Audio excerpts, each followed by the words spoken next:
This is a storied club, fantastic history behind the club, and it's had its ups and downs over the last few years. When we came in, we knew that we wanted to change that narrative, we wanted to reinvigorate the supporters, and it was clear to us we needed to change the culture.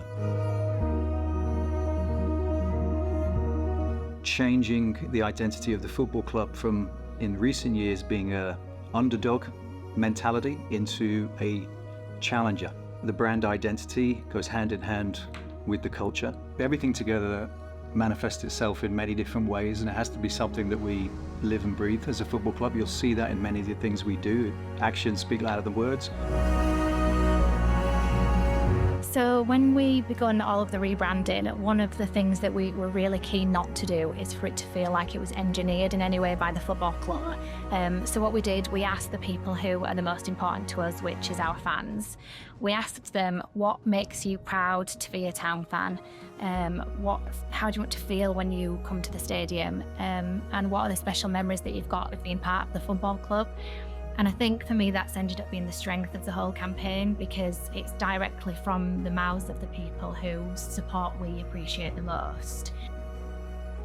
So when we did this piece of work, we looked at the most commonly used phrases from the supporters, and not surprisingly, everything and together were the two main phrases.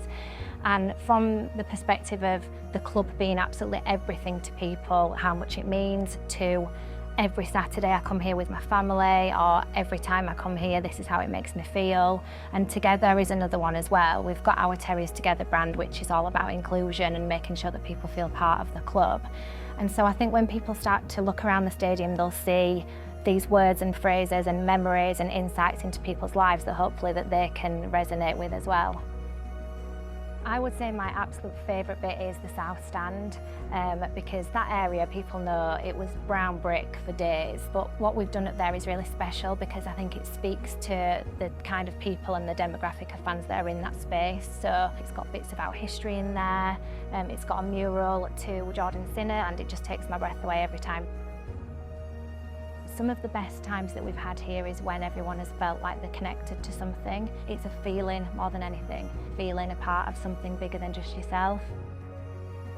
You know, what the unique thing was for us is that we could take the current unique crest that we have and deconstruct it. So you have, you know, the Yorkshire Rose, the 1908, which is when the club was established. The 3 stars is when we won the first champions. That cements us in history of football. Castle Hill, Victoria Tower. But then also you have the Terriers, the mindset of the Terrier, of coming on board and how that was implemented into the crest. If you pull those pieces apart, they each tell a unique story about the club in Huddersfield and what it means to be, you know, a Huddersfield Town fan. Every one of those logos and pillars that we've talked about have a moment in time throughout these 100+ years that Huddersfield's been around, that every fan can have a story that tells a part to that. That's very different to any other fan around here, and that's our job, is to portray that. It's overwhelming, it's rewarding, it's incredible to see what we've been able to transform what was already existingly a monumental club in, you know, English football, to reinvigorate it to a level that fans now can actually talk about who we are, what we are, be proud to be where they're from Huddersfield, from Yorkshire.